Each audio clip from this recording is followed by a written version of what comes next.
নমস্কার। আজকের ভিডিওতে মার্কেট নিয়ে তো আলোচনা করবই। তার সাথে, সাথে কিছু খবর যেগুলো এখন চলছে তা নিয়ে আলোচনা করব মার্কেট রিলেটেড। প্রথমে তো একটু চার্টে চলে আসি। নিফটির চার্ট নিয়ে বলি, তারপর আমি বিভিন্ন সেক্টর, আজকে কিন্তু অ্যাক্রস দ্য বোর্ড ৪-৫টা ৬টা সেক্টর নিয়ে কথা বলবো এবং চার্টে কথা বলবো। ঠিক আছে? মন দিয়ে শুনবেন। একটু লং টার্মের আমি চার্ট খুলেছি, মানে লং টার্ম মানে উইকলি চার্ট আপনাদের সামনে ওপেন আছে। নিফটির চার্ট দেখছেন বিগত, মানে এই যে একটা ডাউনফল চলেছিল, তারপর থেকে ওই জিএসটির খবর টবরের জন্য একটা গ্যাপে হয়ে আমরা যে এখন এই রকম জায়গায় দাঁড়িয়ে আছি, সেটা তো আছে। ওই আপার বাউন্ড আর লোয়ার বাউন্ডের নিচে চলছে। লোয়ার বাউন্ড এখন 24,350-র মতো, আর উপরের দিকে এখন 25,000-এর কাছে চলছে। রিসেন্ট যে হাই করেছে 25,200 বা 25,100, ওই কাছাকাছি একটু নজর রাখতে হবে। 25,100-র উপরে যদি টেকে, বা স্পেসিফিক্যালি 25,060 অ্যাটলিস্ট এর উপরে যদি টিকে যায়, তাহলে কিন্তু মোটামুটি ভালো মনে হবে। আর দেখুন, ভালো খারাপ বলে এখানে ব্যাপারটা চলছে না। এখানে আপনারা দেখেন, নিজেও দেখতে পাচ্ছেন, বিগত 2-3 মাস ধরে বা 1.5-2 মাস ধরে কিন্তু বাজার সাইডওয়েজ চলছে, একদম সাইডওয়েজ চলছে। মাঝখানে একবার ব্রেকআউট দিয়েছিল, কিন্তু যেখানে 25,600 পর্যন্তও গেছিলো, কিন্তু তারপর কিন্তু ব্রেকআউটটা একদম ফিজল আউট হয়ে গেছে। ঠিক আছে? সে হতে পারে ট্যারিফের ব্যাপারে, ইউএসের সাথে একটু বিজনেসের ব্যাপারে হয়েছে, সে যাই কারণ থাকুক, কিন্তু তার জন্য ফিজল আউট হয়েছে এবং ব্রেকআউটটা কার্যকরী হয়নি। আবার কিন্তু আমরা এই কনসলিডেশন জোনের মধ্যেই, মেনলি এই বক্সের মধ্যেই থেকে গেছি এবং সেটাই চলছে। তাই জন্য কনসলিডেশন জোনে কিন্তু এরকম চলে। আপনাদের হয়তো যারা একটু নতুন, কোভিডের পরে বাজারে এসছেন, তাদের মনে হতে পারে, দূর, বাজার এই তো বিগত 2 মাস ধরে একই রেঞ্জে আছে, কিছুই হচ্ছে না। হ্যাঁ, এরকম চলে। এরকম শুধু 2 মাস নয়, অনেক সময় বাজার রেঞ্জের মধ্যে 6 মাস 8 মাসও থাকতে পারে। এটা কিন্তু অবাক ব্যাপার নয়, আগে অনেকবার হয়েছে। তাই জন্য একটু ধৈর্য রাখতে হয় এই সময়। এই সময় পয়সা যাতে না চলে যায়, স্পেশালি যারা ট্রেড করেন, পয়সা আসার থেকেও পয়সা এখন যাতে বাঁচিয়ে রাখুন, এইটা মেন উদ্দেশ্য। তারপর আবার মার্কেট ঠিক হয়ে যাবে, তখন ঠিকঠাক সুযোগ পাবেন। চট করে চলে আসি ব্যাংক নিফটিতে। ব্যাংক নিফটি কিন্তু উইক কম্প্যারেটিভলি, আমি বলবো। নিফটি যেমন মাঝে মাঝে নিচে যাচ্ছে, আবার উপরেও যাচ্ছে, তা ঠিক, কিন্তু আজকেও যেমন দেখুন, নিফটি গ্রিনে থাকলেও ব্যাংক নিফটি কিন্তু আজকে লালে বন্ধ হয়েছে। সুতরাং এটা একটু ভোগাচ্ছে। এবং ব্যাংক নিফটি যদি মানে কি বলে, ওই উপরের দিকে না যায় বা নিচের দিকে ড্র্যাগ করে, যেটা কিন্তু নিফটিতে সবথেকে বড় কম্পোনেন্ট, তাহলে কিন্তু নিফটির উপরের দিকে যাওয়া অনেকাংশে থমকে যায়। মিড ক্যাপ স্মল ক্যাপ বলে নিয়ে একটু, তারপর আমি একটু খবরে যাব, তারপর আরও কিছু সেক্টর নিয়ে আলোচনা করব। মিড ক্যাপ স্মল ক্যাপ একদম দেখুন রেঞ্জ বাউন্ড হয়ে আছে। এখন এই লোয়ার বাউন্ডটাকে লক্ষ্য রাখতে হবে। এই লো, যেটা কিন্তু উপর থেকে এই এখন যে বাজারে আছে তার থেকে যদি মাপেন, মোটামুটি 2-3%-এর মতো, 2-3%-এর মতো যদি এটা ভেঙে যায়, তাহলে খারাপ। আপাতত এখানে আছে, সুতরাং এইখানে একটা স্টপ লসের মতো ব্যাপার থাকবে। যারা মিড ক্যাপ সেক্টরকে দেখেন এবং সেই অনুযায়ী ট্রেডিংয়ের দিকে ডিসিশন নেন, তাদের জন্যে বলছি। যদিও আমার এই কথাবার্তা বা অ্যানালিসিসটাকে কোনো রকম রেকমেন্ডেশন, কোনো রকম ফিনান্সিয়াল অ্যাডভাইস হিসাবে নেবেন না। আমি নিজে যা করছি বা চার্টে আমার যা মতামত, সেটা জাস্ট ওপিনিয়ন হিসাবে রাখছি। মিড ক্যাপ যদি দেখেন, মিড ক্যাপেও সেই সেম ব্যাপার। এবং উপর থেকে যদি দেখেন, আজকের ক্লোজিং থেকে এই নিচ পর্যন্ত 3%-এর মতো একটা ব্যাপার জায়গা আছে। এই 3%-এর এটা যদি ভেঙে যায়, দেন ইট ইজ ভেরি ব্যাড। ঠিক আছে? তাহলে দেখতে পাচ্ছেন নিচে অনেকটা দূর চলে আসার প্রবণতা থাকে এই সব জায়গাগুলো। যতক্ষণ উপরে আছে, কনসলিডেট করছে, ইজ ওকে। এটাও কিন্তু 2 মাস ধরে প্রায় বক্সের মধ্যেই আছে। সুতরাং আলাদা করে কিছু বলার নেই। আচ্ছা, এইবার আসি কিছু নিউজ যেটা আপনাদের জানা উচিত। সেটা হচ্ছে, প্রথম কথা, বিগত উইকে ফেডের যিনি চেয়ারম্যান, ইউএসের ফেডের চেয়ারম্যান, তার তরফ থেকে বক্তব্য এসেছিল, আপনারা শুনেছেন হয়তো। একটু মানে বুলিশ উনি সাউন্ড করেছেন, কারণ জ্যাকসন হোলসের মিটিংটা ওনার, এই যে টার্ম চলছে তার শেষ জ্যাকসন হোলস মিটিং, সুতরাং ওইখানে একটু ভালো ভালো বলতেই হবে। তো সেইটাই একটু বলেছেন ভালো, এবং তাতেই ইউএসের বাজার একটু র্যালি করে গেছিল। তারপর আবার একদিন ধরে একটু নিচে পড়েছে। আর সেমিকন্ডাক্টরে যে সেক্টর আছে সেক্ষেত্রে ওদের বেশ নিচে এসেছে। যদি দেখেন এনভিডিয়া থেকে শুরু করে বিভিন্ন অন্যান্য কোম্পানিগুলো নিচের দিকে গেছে। আজকে এনভিডিয়ার রেজাল্ট, আজকে যখন ইউএস বাজার বন্ধ হয়ে যাবে তারপর আফটার দ্য মার্কেট এনভিডিয়ার রেজাল্ট, সেই দিকে ইউএসের পুরো বাজার, পুরো এআই যে মানে সেক্টর আছে পুরো তাকিয়ে আছে এনভিডিয়ার রেজাল্ট কি হয়। এটা একটু বলা থাকলো, কেমন হবে কালকে আপনাদের অবশ্যই জানাবো। এটা গেল এনভিডিয়া।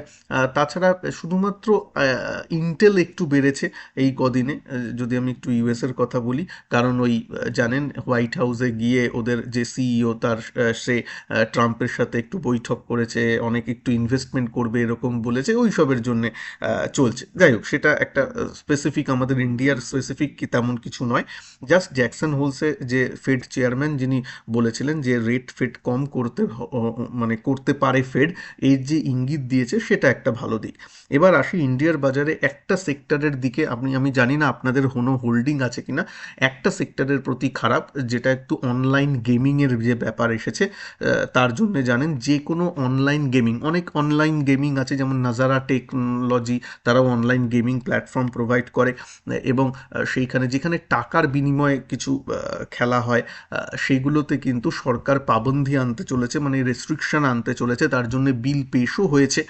এবং সেই রিয়াকশানে কিন্তু নাজারা টেকনোলজি এবং রিলেটেড যে সেক্টরটা আছে তার স্টকগুলো কিন্তু অনেকটা পড়েছে। স্পেশালি নাজারা টেক বলি, এই গত কয়েকদিনে কিন্তু অনেক পার্সেন্টের মতো, আজকেই যেমন একটা সময় ও প্রায় 10% মতো মাইনাস ছিল, তারপর শেষের দিকে একটু রিকভারি করেছে, একটা সময় 10% মতো মাইনাস ছিল। সুতরাং যাদের কাছে এইসব সেক্টরের স্টক যদি থেকে থাকে তাহলে একটু নজরে রাখবেন।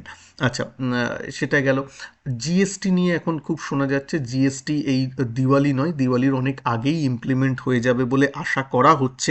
জিএসটি কাউন্সিলের মিটিং অনেক আগেই হবে, এবং সেটা মানে এগুলো সব সোর্স বেসড এখনও নিউজ আসছে, এখনও যে কত পার্সেন্ট জিএসটি একদম ক্লিয়ার হবে বা কত পার্সেন্ট দুটো জিএসটি রেট থাকবে, কোনটা কি সেটা বলে দিচ্ছে, এগুলো সবই নিউজের মাধ্যমে, কোনো কনফার্ম এখনও সরকারের থেকে যে জিএসটি কাউন্সিল এসে কিছু ডিক্লেয়ার করেছেন তা কিন্তু নয়। কিন্তু মনে করা হচ্ছে, আজকেও একটা নিউজ এসছে যে খুব তাড়াতাড়ি শীঘ্রই এটা আসবে এবং দিওয়ালির অনেক আগেই হয়তো চলে আসবে।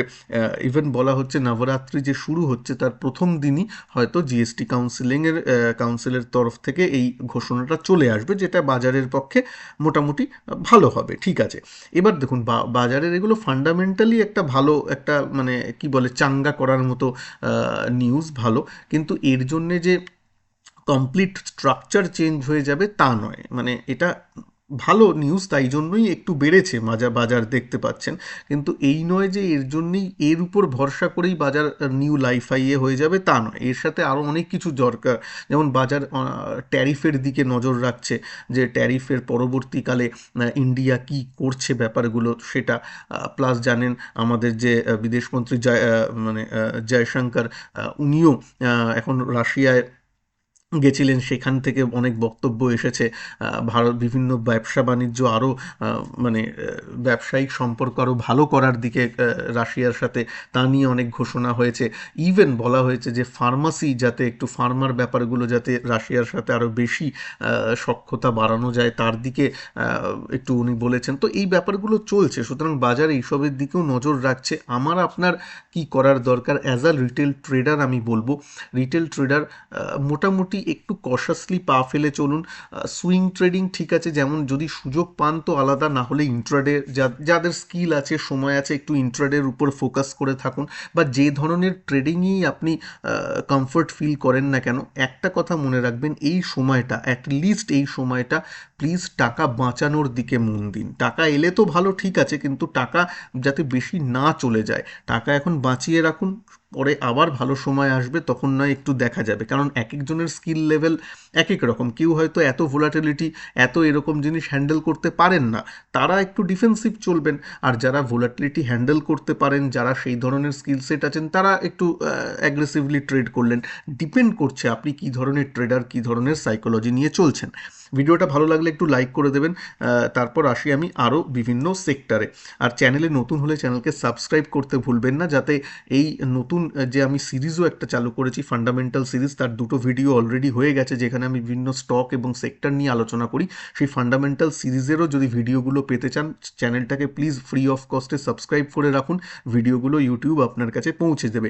আজকে যদিও আমি ফান্ডামেন্টাল অ্যানালিসিস কোনো স্টকের করব না, আজকের ভিডিওটা শর্ট রাখতে চাই, আমি নেক্সট ভিডিওতে অবশ্যই ফান্ডামেন্টাল সিরিজের আমার TCS, Wipro and Infosys IT সেক্টরের স্টক নিয়ে ফান্ডামেন্টাল অ্যানালিসিস করব। আচ্ছা, আমি আইটি সেক্টরের ইন্ডেক্স নিয়ে কিছু বলার নেই, এটা নিয়ে আগেও আলোচনা করেছি, কিন্তু দেখুন অনেকটা নিচে পড়েছে একদম। এই যে বটম হয়েছিল এপ্রিল মাসের, তার কাছাকাছি বলবো না, একটু দূরেই এসে আবার একটু বাউন্স দিয়েছে। ঠিক আছে, মাঝে মাঝে এরকম বাউন্স দেবে, তা বলেই যে আইটি সেক্টর সব একদম ভালো হয়ে গেছে তা নয়। এই এআই রিলেটেড ফাঁড়াগুলো কিন্তু ঝুলছে, যেটা আগের ভিডিওতে আমি বলেছি, তাই এই ভিডিওতে আর বেশি সময় নষ্ট করব না। ফার্মা সেক্টর সাইডওয়েজ আছে, একটু নিচের দিক থেকে ট্রেন্ডিং 2-3 সপ্তাহ করেছিল, তারপরে কিন্তু বেশ ভালো একটা পতন হয়েছে, তারপর আবার উঠেছে, তার মানে একদম সাইডওয়েজই আছে। আপনি প্রত্যেকটা যা দেখুন, শুধু অটো সেক্টরটা একটু ব্যতিক্রমী, সেটাও আমি বলবো কেন। তাছাড়া কিন্তু বেশিরভাগ জিনিসই কিন্তু সাইডওয়েজই আছে অ্যাজ পার নিফটি। দেখুন অটো সেক্টরটা সাইডওয়েজই ছিল, জিএসটি ফিএসটির নিউজে একটা গ্যাপ আপ হয়েছে এবং জিএসটি কমে যাবে, এটা তো খুব ভালো খবর এইসবের জন্যে, সেই ব্যাপারটা হয়েছে। তাছাড়া কিন্তু অটো সেক্টরও সাইডওয়েজই ছিল। এখন উঁচু দামে নিয়ে আবার ফেঁসে টেসে যাবেন ওরকম নয়, ফোমোতে পড়বেন না, জিএসটির ব্যাপারগুলো আসতে দিন, তারপর ডিসিশন নেবেন। আর নিচের দামে সব জিনিস পাবেন, কেউ কেউ কিছু পালিয়ে যাচ্ছে না। এফএমসিজি সেই সাইডওয়েজ হয়ে আছে, মাঝে মাঝে যখন বাজার খারাপ হয় এই সেক্টরটা কয়েকটা স্টক বাড়ে, তখন আপনারা লাফিয়ে পড়ে নেন, ওরকম ব্যাপার নয়। সাইডওয়েজ এখন পুরো বাজারই আছে, ঠিক আছে। আর ওই যে বললাম সুইং ট্রেডের জন্য মানে অনুকূল পরিস্থিতি এখন নেই। মেটাল সেক্টর সেই দেখুন, এটা উইকলি চার্ট কিন্তু, মানে চারটে ক্যান্ডেল নিয়ে একটা মাস, তাই জন্যই বলছি দেখুন প্রায় 2 মাস 2.5 মাস ধরে কিন্তু সাইডওয়েজ। আচ্ছা, energy sector sideways to downward. Energy সেক্টরে তো জানেনই নিউজগুলোও ভালো নয়। রিয়ালটি সেক্টর মাঝখানের দিকে দেখুন, এইখানে একটা বুলরানের মতো দেখিয়েছিল, 4 সপ্তাহ ধরে বেড়েছিল, তারপর কিন্তু একদম ফিজল আউট হয়েছে, মানে উপরে উঠে ধারাম নিচে। সুতরাং খারাপ চলছে মার্কেটও, তাই আমি বলেছি মার্কেটে আপনার এই সময় সুইং ট্রেড করা মুশকিল আছে, তাই জন্য আমিও এখন ইন্ট্রাডের উপর একটু ফোকাস রেখেছি, কারণ মার্কেটটাও তেমন। আর যদি এই জিনিসগুলো শিখতে চান, এই ট্রেডিং স্টাইলগুলো যদি শিখতে চান, প্লিজ এই ভিডিওর নিচে আমার কোর্সের লিঙ্ক দেওয়া আছে, আমার অ্যাপেরও লিঙ্ক দেওয়া আছে, সঞ্জয় টক্স অ্যাপ, যেটা গুগল প্লে স্টোর থেকে ডাউনলোড করে নিতে পারেন। আমার অনলাইন কোর্স চালু হচ্ছে, যেটা 14ই সেপ্টেম্বর থেকে শুরু হবে, 6,185 টাকা ফিজ। সেটা যদি আপনি এনরোল করতে চান, এই ভিডিওর নিচে ডেসক্রিপশন বক্স এবং প্রথম কমেন্টেও আমি দিয়ে দিয়েছি লিঙ্ক থেকে কিন্তু আপনি এনরোল করে নিতে পারেন। একটু একটু নিফটি ডিফেন্স সেক্টর নিয়ে বলি, এক সেকেন্ড, এটা নিফটি ডিফেন্স সেক্টর যদি বলেন, ঠিক ওই মানে উইকলি চার্টে 4-5 উইক এই ফেজটায় বেশ ভালো মুভ দিয়েছিল, তারপর দেখুন কনসলিডেশন করে আপনারা নিশ্চয়ই জানেন, কোনো একটা স্টক যদি উপরে যায়, স্টকই ধরুন বা ইটিএফ ধরুন বা সেক্টর ধরুন, উপরে গেল, তারপর যদি এরকম করে, এর দুটো ব্যাপার থাকতে পারে, হয় সে উপরের দিকে ব্রেকআউট দেবে, নয় সে এরকম একটা যে জিনিস তৈরি করলো, তারপর সে নিচের দিকে ব্রেকডাউন দেবে, কোনো একটা ব্যাপার। তো তাই দেখুন এই জন্য এইখানে কিন্তু আমি দেখুন এসএল বলেও লিখে রেখেছিলাম, যাদের মানে যদি আমার পার্সোনালি লং পজিশন থাকে, তাহলে আমি এখানে এসএল বেরিয়ে যাবো, এই যে যখন ব্রেকডাউন হচ্ছে এখানে বেরিয়ে যাবো, অ্যাজ সিম্পল অ্যাজ দ্যাট, কারণ নিচ থেকে তো ভালো লাভ হয়ে গেছে। ঠিক তাই এই এসএলটা কিন্তু আজকে আমি টানিনি, এই যখন থেকে আমি ডিফেন্স সেক্টর আপনাদের সাথে আলোচনা করছি তখন থেকে টানা আছে, এই যে এই সব জায়গায় যখন আলোচনা করছিলাম তখনই এই এসএলটা টানা আছে। সুতরাং এই জন্যই টেকনিক্যাল অ্যানালিসিসের একটা মাহাত্ম্য আছে, ওই ধরে বসে থাকলে হবে না। যারা ট্রেড করেন, যাদের ইনভেস্টমেন্ট সেটা আলাদা ব্যাপার, ওই ব্যাপারে আমি যাচ্ছি না, কিন্তু যারা ট্রেডিং করেন তাদের কিন্তু স্টপ লস, তাদের টেকনিক্যাল অ্যানালিসিস, আপনি যেরকমই সেট আপ ইউজ করেন না কেন, নিজের মতন করে কিন্তু করতে হবে। স্টপ লস হিট হলে বেরোতে হবে, ট্রেলিং স্টপ লস, এটাকে আমি স্টপ লস বলবো না, এটা ট্রেলিং স্টপ লস হিট হলে বেরোতে হবে, এই নিয়মেই চলা উচিত। যাই হোক, তো ডিফেন্স এখনও উইক আছে, তেমন কোনো নয়। এই যে এই রেড ক্যান্ডেলটা দেখছেন, এর উপরে গেলে তারপর যদি একটু ভালো কিছু দেখা যায় অ্যাজ আ সেক্টর। একটু গোল্ড নিয়ে বলি, আপনাদের কয়েকজনের গোল্ড নিয়ে প্রশ্ন এসেছে। গোল্ড উইকলি চার্টে দেখুন আবার একটু সাইডওয়েজ টু আপওয়ার্ডস আছে, আপওয়ার্ড মুভমেন্ট আছে। আপনি যদি এখান থেকে দেখেন ট্রেন্ড লাইন যদি দেখেন আপওয়ার্ডই আছে, এবং যতদিন আমার মনে হয় ট্রাম্প থাকবে ততদিন আপওয়ার্ড মুভমেন্টই থাকবে। তো মোটামুটি গোল্ডও ঠিক আছে। তো মোটামুটি যদি সেক্টরের অ্যাজ আ হোল বলেন, আমি বলবো সাইডওয়েজ, পুরো বাজার সাইডওয়েজ হয়ে আছে। সুতরাং এর মধ্যে একটু সাবধানে ট্রেড করবেন। পয়সা বাঁচানো ইজ ইকুয়ালস টু পয়সা কামানো, এই কথাটা যে আমি আমার চ্যানেলে বারবার বলি, সেটা অ্যাটলিস্ট একটু মনে রাখবেন। ভালো থাকবেন সবাই। চ্যানেলটাকে ভালো লাগলে একটু লাইক করে দেবেন, ভিডিওটাকে একটু লাইক করে দেবেন, চ্যানেলে নতুন হলে চ্যানেলকে সাবস্ক্রাইব করতে ভুলবেন না। নমস্কার, জয় হিন্দ, বন্দে মাতরম।